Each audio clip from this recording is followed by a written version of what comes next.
So welcome back to positionspecific.com and coaching journey 1.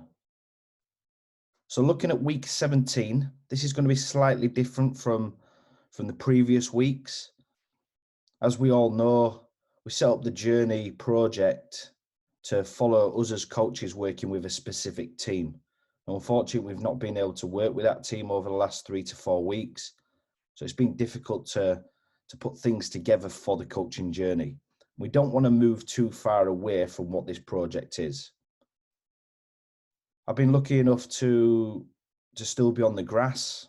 So I've been in on a daily basis working with the full-time players.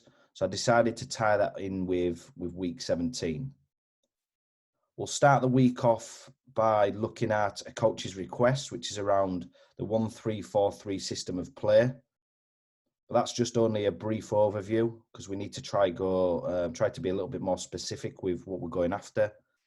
I've then just dropped in 3 sessions around forward movements. So what I've been doing is I've been working specifically with the forwards and suppliers.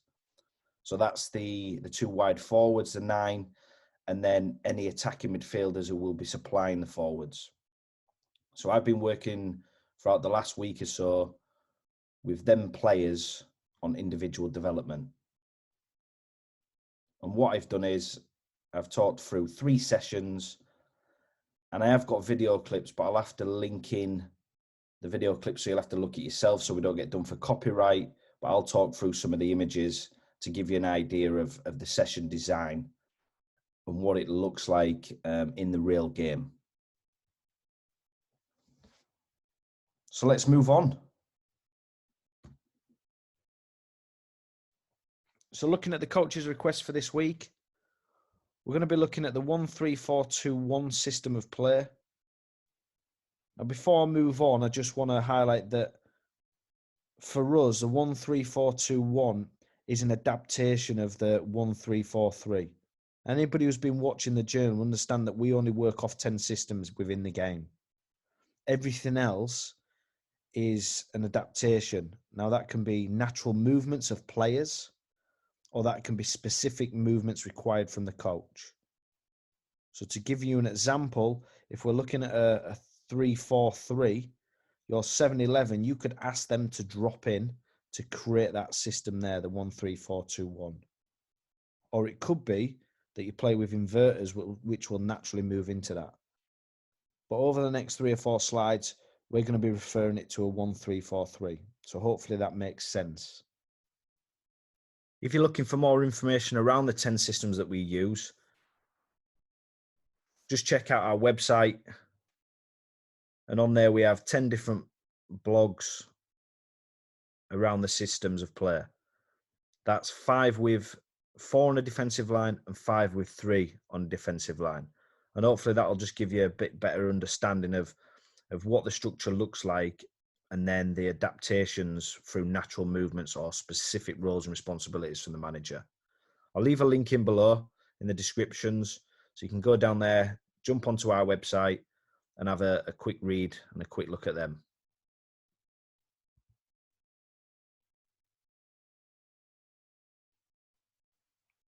So before I move on, I just want to talk to you a little bit more about the request. So the request was a 3-4-2-1. And obviously, like I explained before, we're going to talk about a 3-4-3. So that being an adaptation of the 3-4-3. When you're putting your requests in, try to be more specific of what you want us to go after. Then we'll add more detail. Because if we're just talking about the 3-4-3 as a whole, we could spend 2-3 hours just running through that system and what it looks like against different systems and what it looks like in training and different personnel. And because we haven't got 2 or 3 hours, we just decided to make this real short and just give you a couple of ideas of what it looks like against 3 different systems of play. And the 3 systems of play is 4-4-2, 3-3-2-2, and then the traditional 4-3-3. Now, looking across the board there at the 3 different systems, for us, the 4-4-2 stands out to us because we feel that this is a really good matchup And this is something that we would change to when the opposition are playing that. When looking at the other two systems, we'll run through it a little bit more in detail if it's something that you traditionally play out of. So if you're playing out of a 3-4-3, then what does it look like against the 3-3-2-2 and the 4-3-3?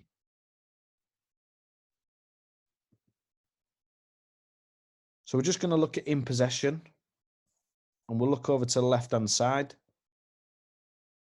So in possession, you're looking at a 3v1, 3v2. So you've got the +1, +2 if you're including your goalkeeper. So really good base to build up on. You've then got the midfield pushed on against their midfield 4. And then this is where you can operate with natural movements or specific movements from your forwards to try find them pockets of space, whether it's in between, beside, or beyond. If looking at the midfield here, it gives their midfield a bit of an issue.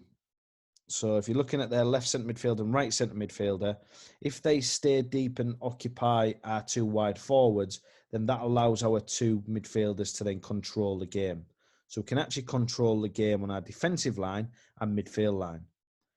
If their two midfielders decide to step on and press our two midfielders, then that could effectively leave space for our two wide forwards. So we're creating like a box shape, making sure that our centre forward keeps their back line pinned.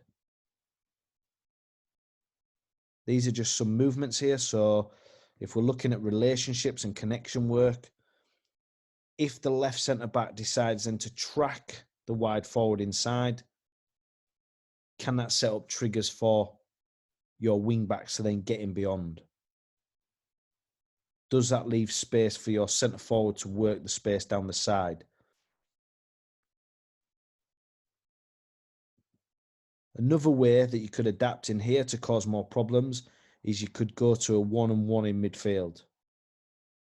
Well, think about what that could do to their midfield system then. If they go to a 1-on-1, that gives us more space for our wide forwards. If they stay as they are, then you've got one player controlling a deep midfield line, and then you've got one who can help out the forward and penetrate their defensive line. And this is why we like to go to a 3-4-3 when playing against a 4-4-2. So looking at a 3-3-2-2, so you've got the same balance again. So you've got the +1, +2 if you use your goalkeeper. You've actually got an overload in that midfield, which is good. But what we would do is if we're playing against the 3-3-2-2, is get our wing backs to really push high, but making sure they have a good relationship between the wing back and the wide forward. Your centre forward is then working the space around the central centre back, trying to keep that player pinned. So as you can see, they're pushing them right on, trying to put them into a back 5 to allow us to control the game from our defensive line and our midfield line. So moving on to a 4-3-3, what we would do is we'd just adjust our wing back role. So we'd get them to drop in a little bit and start to create the 2v1 against their wide forwards. Keep your front 3 right up against their defensive line so the fullbacks don't want to detach. And then obviously the negative is the midfield area. So what you're trying to do is you're really trying to exploit them wide areas for us.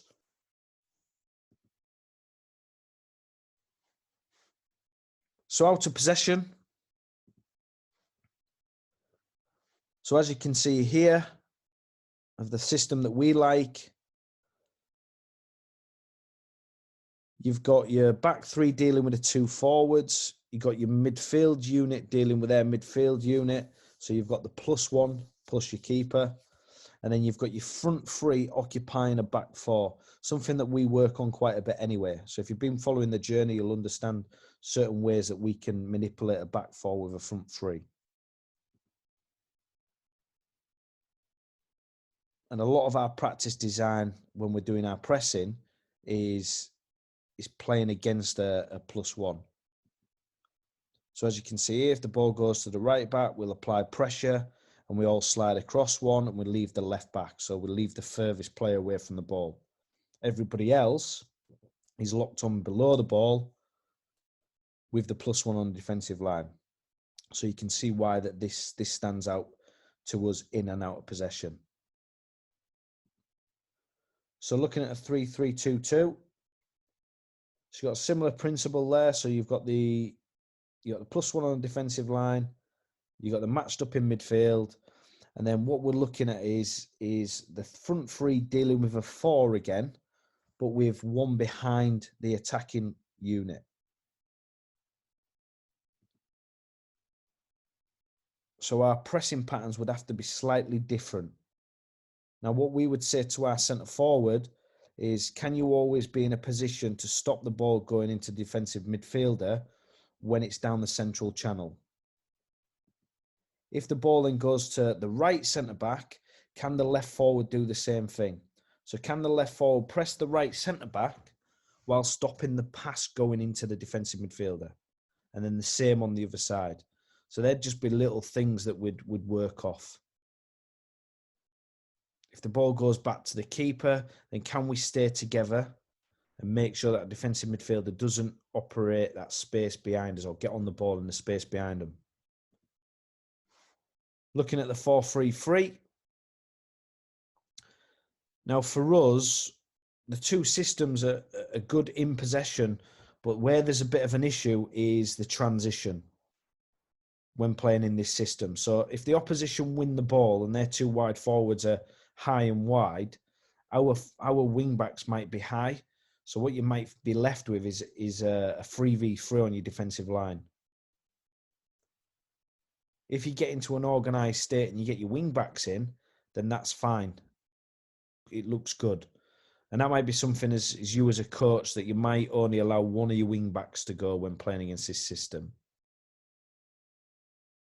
Or you might keep them traditionally a little bit deeper. Now that's up to you. But just so you know that whenever you have these matchups of a 3-4-3 and a 4-3-3, there'll be a lot of space left when there's a transition. And then now you're looking at dealing with 5 players in a 3, so a -2. So this is something, again, if you're going to be working out of this 3-4-3, you got to remember there's a lot of teams that use 4-3-3. So this would be something that you'd have to train your team on, especially your front 3 dealing with them 5. Now, how you want to do that's up to you. And again, this is something that we could talk about for hours. If maybe something that you could do is you could release one of your wing backs when it's ball side and become a back 4. You could jump a midfielder if you was brave, or just get your front 3 to deal with them 5. Hopefully that gives you a bit of an insight into the systems. We know we didn't go into much depth about it, but that's why we're trying to say if you can be more specific on what you want us to go after, then we can go into a little bit more detail. To give you an example, you might ask for a 3-4-3 against a 4-3-3. Then what we could do is we could put 5 or 6 slides together around what that specifically looks like. When we're talking about an overall system, we could do one video just on that. If that's something that you want us to do, or like I said at the start of the video, if it's a project that you want us to go down, then we can maybe look into setting a project up around just tactics, and we go through one specific system once a week. But hopefully that gives you a bit of an insight. Now looking at week 17, and these are just sessions that I've been doing with the full-time players, and it's been focused around the forwards and the players who are supplying the forwards. So session 1 is going to be obviously individual development and movement 1.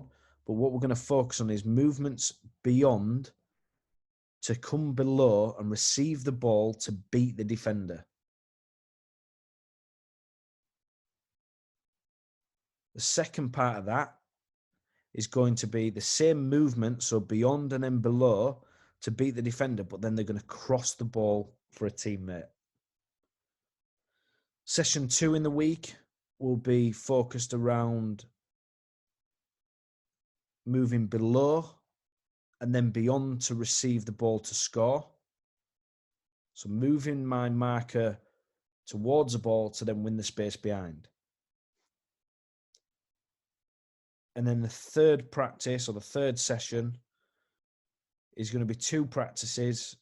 First part's going to be attacking the front post and trying to get across a centre-back who's positioned in a good place. And then the second practice is going to be movements to pull back to score or hold your position. And we'll go into a little bit more detail around that as we go on.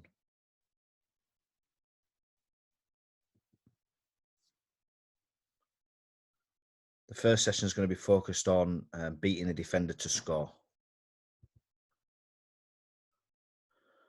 So if we're looking at practice 1, finishing technique, beyond and below to beat the marker, you've got the practice detail over here, scan, move, receive, release, some of the stuff that we'll be talking around the performance wheel, and then how long we were working for. So this was a match day +2. So this was pitch recovery 2. So we kept it quite light, medium practice load. We worked for 3 minutes, rest for 1. We did that 4 times. Area size you can see on here. So the yellows here are the attacking midfielders. And then the whites are your central forwards and your wide forwards. So really simple, just pause it there. So rolls the ball out of his feet, the 6, and then the midfielder gives a quick supporting angle with an open body shape to look to play forward. The forward here, the 10, is working around the back of the centre-back. So trying to stay out of sight. As the 8 takes a real clean touch, that's then a trigger to drop.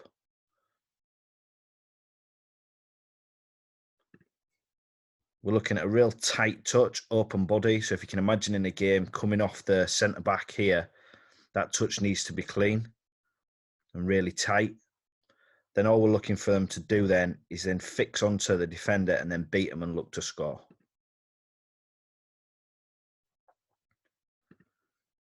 We give them a little idea of like a left foot over and then accelerate out to the right. They could do different little techniques if they wanted to. Some of the players, the skill set's different. So you've got certain players who can do flip flaps and all sorts of tricks. And then you've got other players who just need to keep it basic. But what you're trying to do is you're trying to get the defender to plant the foot and then attack the opposite space. How they want to do that, that's up to them. What we want it to do, though, is we want it to be smooth. And we want it to have 2 different speeds.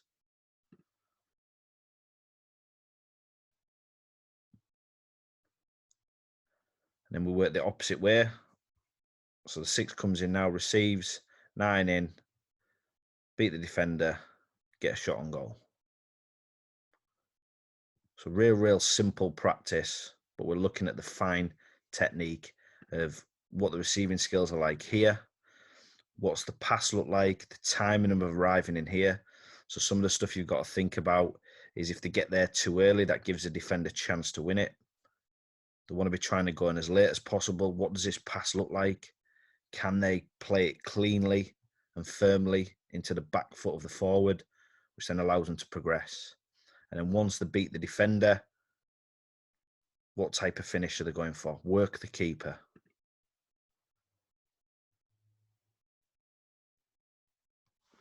Just in this video, we changed them over. So we changed the roles. So a different technique now. So I'm going to drop early and then they're going to hold the position. See if this defender will step out. If they can freeze the defender, then they're going to run across them, take the ball on the inside.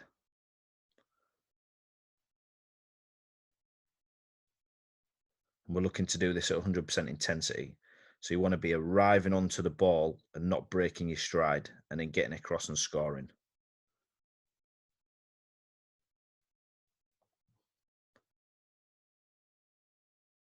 Again, you're looking at that clean pass, loads of pace, using the laces and the inside of the feet, so different techniques, trying to hit the mannequin.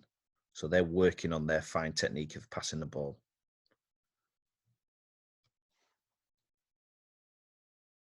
It's a real simple practice, but loads that you can take from it loads you can take from it when looking at the technical side of the game.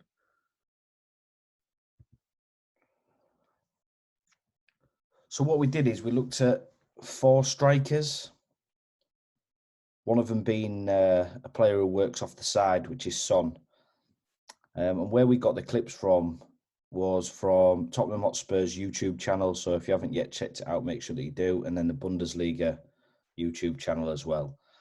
We're not going to show the video clips in this presentation just due to copyright. But what we'll do is drop in the links below in the description. So if you do want to go and have a look at the actual goals, the link's there for you to go and have a look at.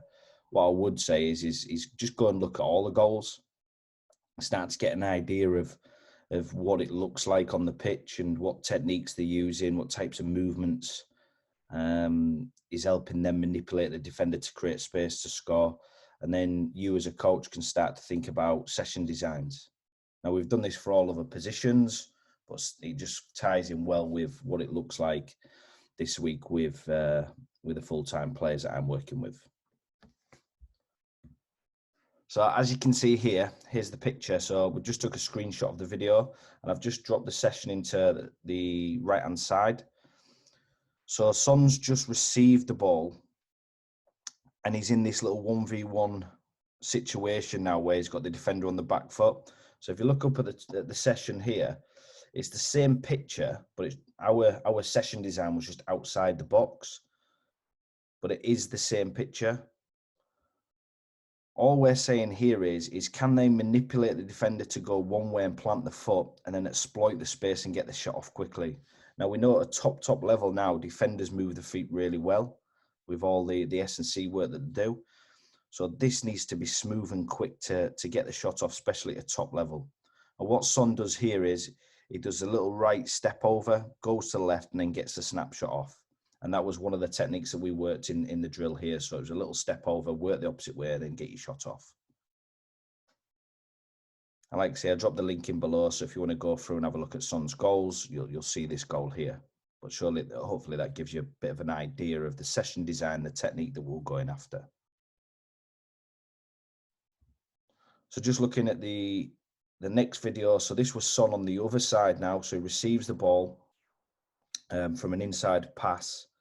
And again, it's just slightly off from the session design because he has got the defender into the box. But what the defender's done here is step to one side to try force Son on the inside. So he's obviously done his research and knows that Son's right-footed.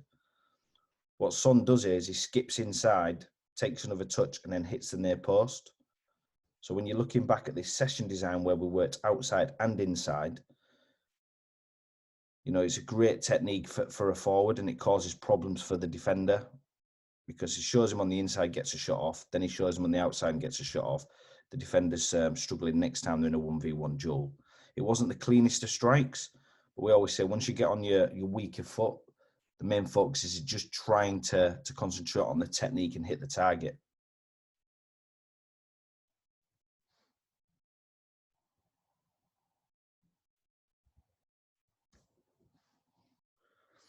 So looking at practice 2 of where we developed it.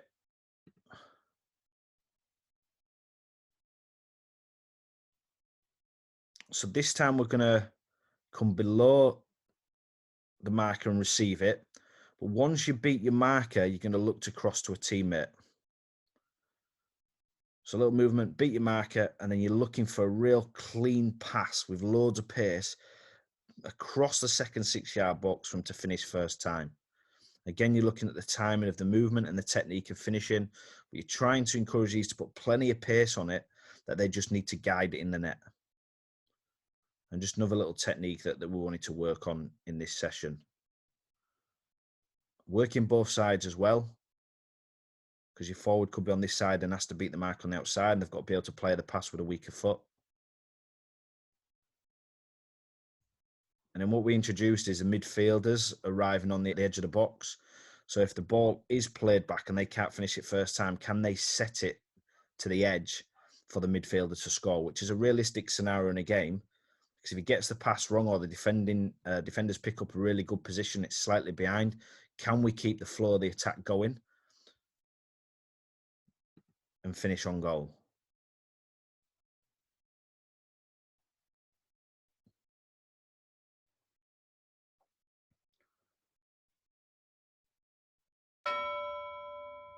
And once the forwards get used to this, you can ask these to play different passes, might put a little bit of their time on it.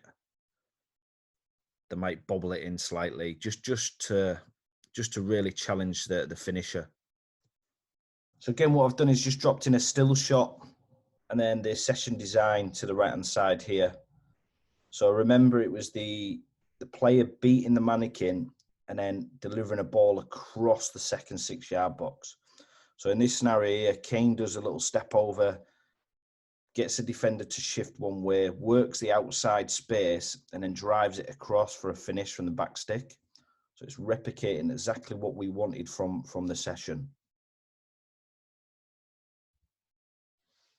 Slightly different picture than the session design, because the ball was played over the top. So Kane had won the outside space of the centre-back, and then the second centre-back had to come across.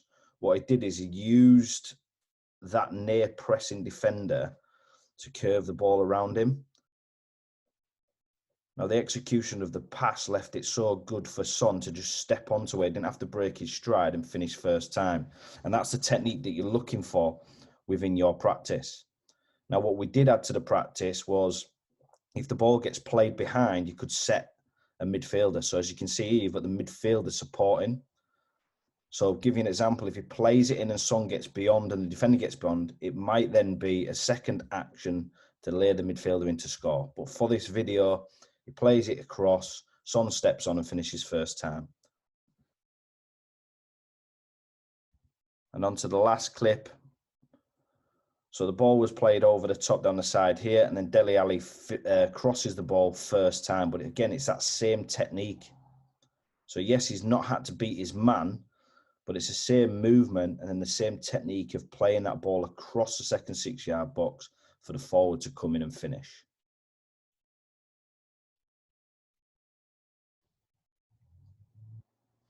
We're looking at session 2, individual development, and we're looking to beat the defender beyond. So same setup, but we've just tweaked the midfielder's receiving and releasing angle.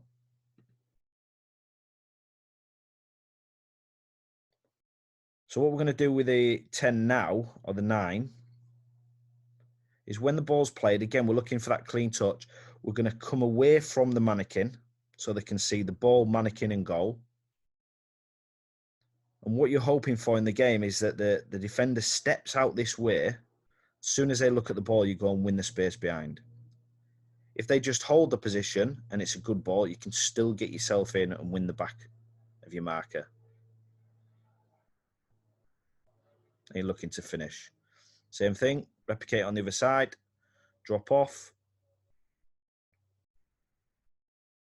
Now, one thing that we encourage the forwards to do, and I'll just pause it here, is to hold for a second. So freeze and have a look at the defender. So you go slightly earlier.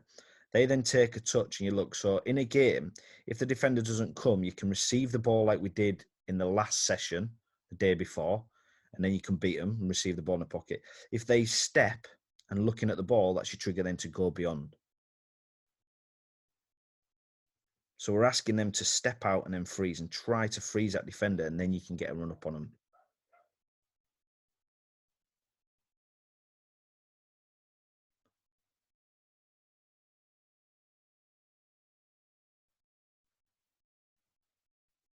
And then sometimes we'll let the attacking midfielders have a go winning the space as well, because it's something that they'll do, especially if they're playing as a cam.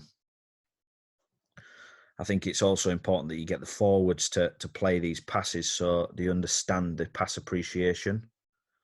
And if you're looking at someone like a Harry Kane, where he's dropping into these pockets and playing them passes, it's just going to help the attackers out as well. So if they can add assists to their game, then they become more rounded, all-rounded. So looking at the session design, if you remember, we had the 10 who would then drop in to try get the defender to plant the foot and then going beyond, and then look to score. So what's slightly different here is the midfielders sort of broke their midfield line, and then the centre back has had to do the same sort of movement as if you were to drop off and get them to freeze and then go beyond. But what the video shows is that Son's recognised that and then just set off. And then you're looking at the detail of the pass so he doesn't have to break his stride. What Son then does is take the ball on the move and then finish. He also has the two runners that coming in just in case he needed to square it across.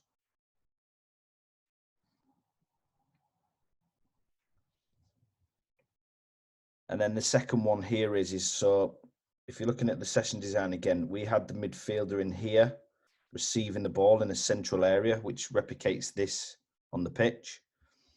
Son doesn't actually do the one below to then go beyond, but he starts in line with Dele Alli.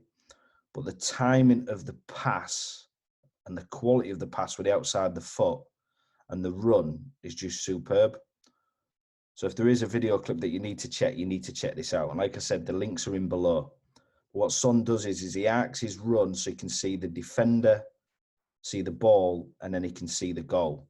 Now, defender's positioning is not too bad because he can see the ball. He's halfway turning to goal, but because of the ball and the run so perfect, it just takes him out of the game, and then he can get across him, and then he runs in and scores again. So that's the type of stuff that you need to be seeing in this practice here. So making sure that the pass is quality so the striker doesn't have to break the stride. If they do have to break the stride, what adjustments do they make to then keep the forward momentum going?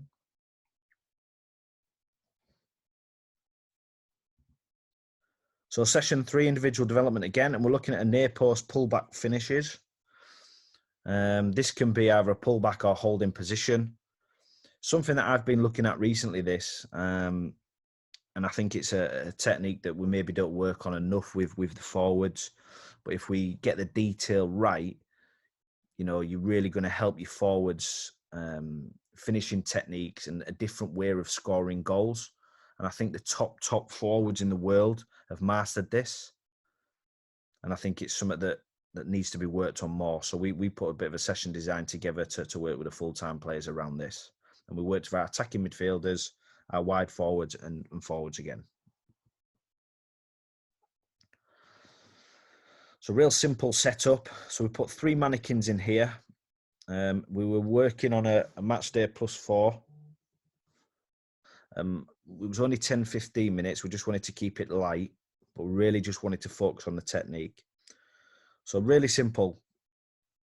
2 wide forwards. We're going to take a touch and get in line with the nearest mannequin. So if you imagine these 2 mannequins here, that's a centre-back's position when the ball's wide. So everybody knows as a centre-back, you're asked to get in line with the ball and in line with the post to cut out that near cross. The technique we're going to work on is going into the box and then working across the defender's good positioning.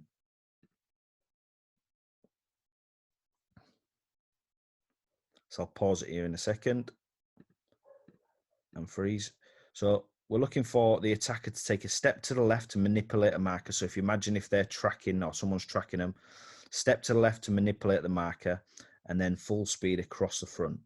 Now, the technique that we're working on is beyond the near post. So coming to these areas and finishing, it's a real difficult technique, but the top strikers have mastered this and they're getting themselves 5-10 goals a season from it. So defenders picking up a good position, they're still coming in and scoring them goals. Looking for a good weight of pass so they can come in and just guide it. if you do work on this technique at some point with your team, you'll realize when the ball gets fired in, they'll swing and miss quite a bit. So the detail behind it is a stiff leg and just let it hit the foot. And you're just looking to guide it and you're trying to get it into the near post or across the goal. Same thing working down the other side. So working both ways.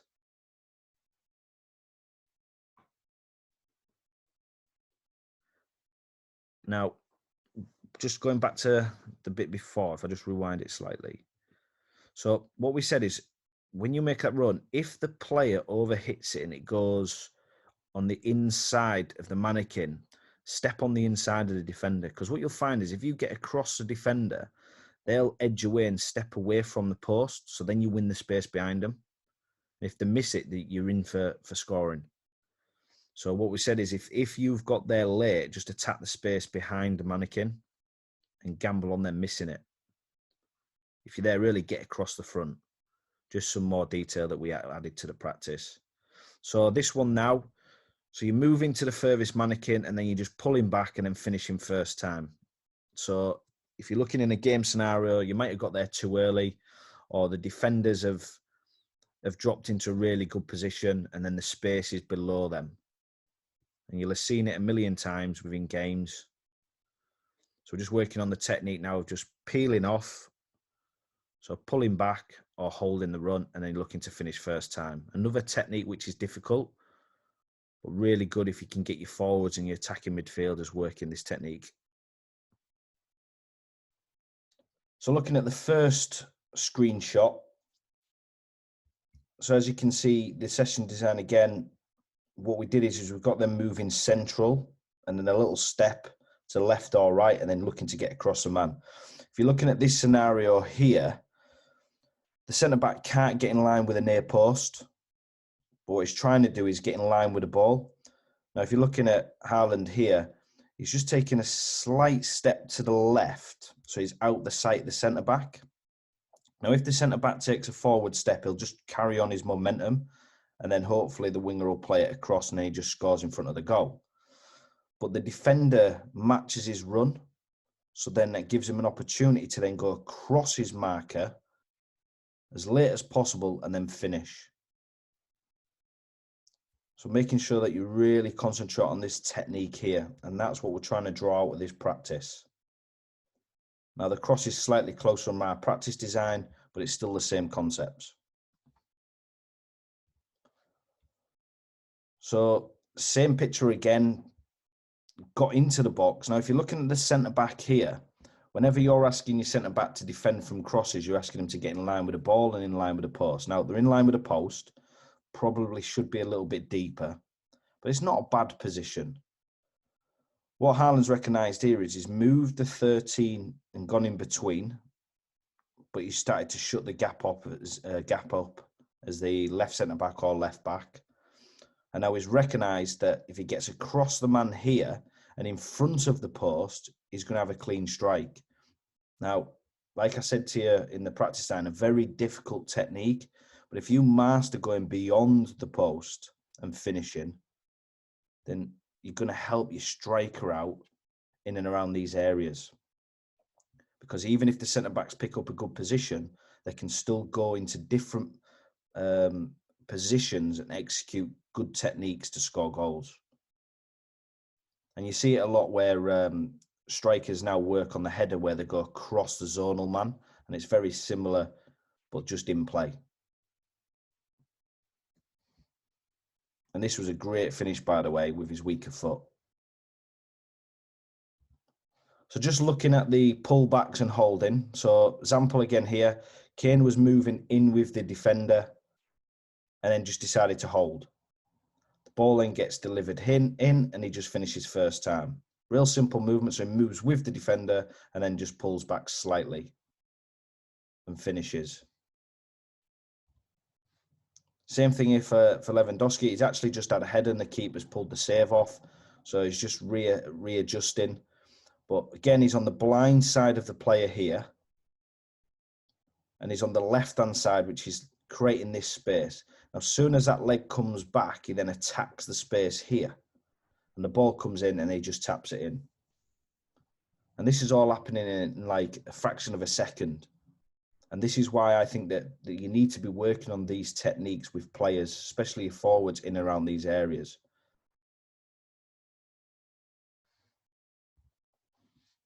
Same thing again, he beats his marker, he moved with the defender, and then he just pulls off last minute as the leg comes back, and then he finishes on goal. It's the same movement that you saw from Harry Kane before. And then this was one of my favourites, different type of finish because it was with a header. The defender, again, is in line with the ball, but not in line with the post. And I think that's because this is the left centre half. So he's got to defend that central area. Now, the defender is looking at Lewandowski, and Lewandowski's recognised that.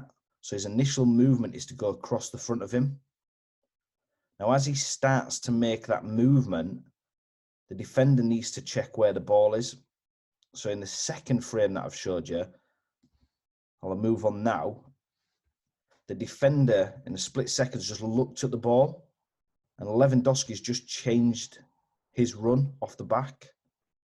And the ball comes in and he just finishes it. And that is just top movement. But it's things that he'll have worked on, you know, day in, day out.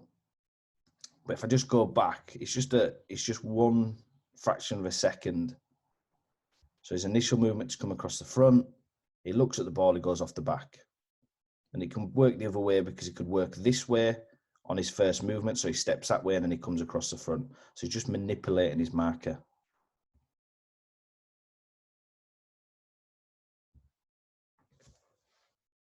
So I'm hoping that give you a bit of an insight of how I started my planning process around working on specific movements with the forwards.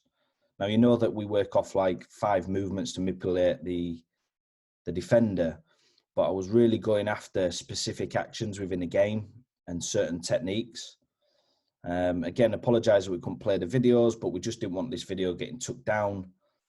Like I said, the links are in below, and I think it's worthwhile just having a look at all the videos and just having a look at the movements and the technique and the execution of the pass as well, because it can really help you out as a coach on around your session design and what you need to work on.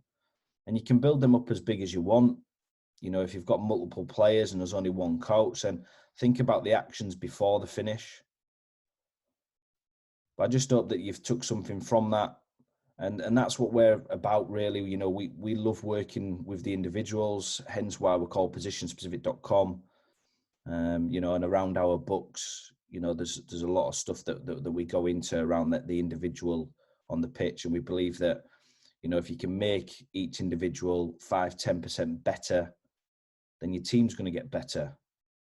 And yes, there's a lot of work around the tactical side of it, but you know, let's not lose focus on the individual, especially if you're working in development and you're working in grassroots. Like, everybody's goal is to try get that player to pursue the dream and play at the highest level that they can. And just to show you there that you don't move away from it too much, even when you're working with full-time players, you know, because I think players can always get better no matter what age they are, as long as they're open-minded. So we've got here coming next week, so week 18. Now, just something that I want to bring up. So we set up the coaching journey as a project to follow us as coaches working with a specific team. Now, we were supposed to have 2 coaches' journeys running throughout this year, but unfortunately, the one who was working at the professional phase, they've just not been able to have a consistent run of games and training sessions for us to run it. Now, obviously, with us not being able to work with our team for the last 5 or 6 weeks and maybe another 3 or 4 weeks, we've decided that we want to try set up another little project which can just run while the journey's on hold. And then if it's something that we're enjoying, we can then run that side by side, because we're going to get a couple of our coaches involved with this, and hopefully 2 of us will work on it at one time, and that might change on a weekly basis on who jumps in and who plans. But the idea behind the project is we're going to put 100 players from the Premier League categorized into their positions. We're going to put them into a search engine, and then we're going to randomize the team. So we're going to come out with 16 players. Now, we don't know which players it's going to be. And we'll do this live, hopefully on a video, so you can see it and run with us. So we're going to get a squad of 16. And whatever we call that is up to you guys. It could be position-specific FC, whatever it is. And then we're going to pick 10 fixtures from the Premier League, and we'll randomise that as well. And then we're going to do what we call like a monthly plan of what we're going to go after. So I'll give you an example. If we've got Wolves on the first fixture away, what does that look like to us? So we'll start off with a weekly plan, and then we'll run through that. So a similar sort of concept to this, but with a team that's just been thrown on us. So how are we going to prep for Wolves? What does it look like when we're playing against let's say a 3-5-2? And then on that Saturday, we'll then do a randomised score, see what comes out, and then that will then affect the next week. So we're not too fussed about the score, but what it does is it'll throw us as coaches different curveballs. So we might get beat 5-1 by Wolves, which was randomised. So then how does that look for our second fixture? So we're playing, let's say, Man City at home. Now, hopefully what you'll do is you'll get a lot of random weeks on how we want to work and how we want to build up against that. And then as we go through it, we'll throw in a midweek game. So what does the training schedule look like when you've got 7 days? What does it look like when you're working with only 2-3 days working time? And then as we go through, we can maybe make it exciting and get you guys involved and maybe throw us some curveballs. So let us know what you think about that project. I think it's something that will benefit us and benefit you guys. It'll keep us sharp on analysing the opposition and staying tuned in on weekly planning and sessions, while also giving you a bit of an idea of how we would work if we were managing at a top level. It was just a little thing that we threw together when we're brainstorming. We think it'll be a really good project. We can try to start it over the next week or so, which then could replace the coaching journey till we get back working with our team. If it's something that we like, we'll run them side by side, because as coaches, we can just balance it off on how it's going to work. But it won't just be me talking on this. It'll be 2 or 3 coaches, and it might change from week to week. So drop your comments in there below and let us know if you think that's going to be a good little project. We'll go into a little bit more detail over next week. So I'll let you know whether we're going to start the project and just put this on hold. So I'll do a short video around that, or whether we're going to run them side by side. If there is anything else that you want us to see, so if you did like this week, where I give you a bit of an insight of me working with the full-time players, and also let us know below, so we can start to have a look at how we plan the next couple of weeks. Hopefully that all makes sense, and we'll make that a little bit clearer next week in the videos. We're still working on our website, and we're still working on some really good new projects around some books. So hopefully we'll get that out to you as soon as possible. It is just a bit of a crazy time with everything going on. So do apologise that we are behind schedule on where we actually want to be. What I want to finish on is a positive note. The subscribers are going up, which is great news, and it's great to see that people are watching the videos now. And what I would say is there's still around 50% of people dropping in, watching the videos, but not subscribed. Remember, it's free. Just subscribe. Follow the channel. If you are liking these videos, make sure you drop a like button, and then don't forget to turn them notifications on so you're the first person to see the next video. Really look forward to listening to your comments on how this channel is going to look moving forward. Make sure everybody stays safe. See you later.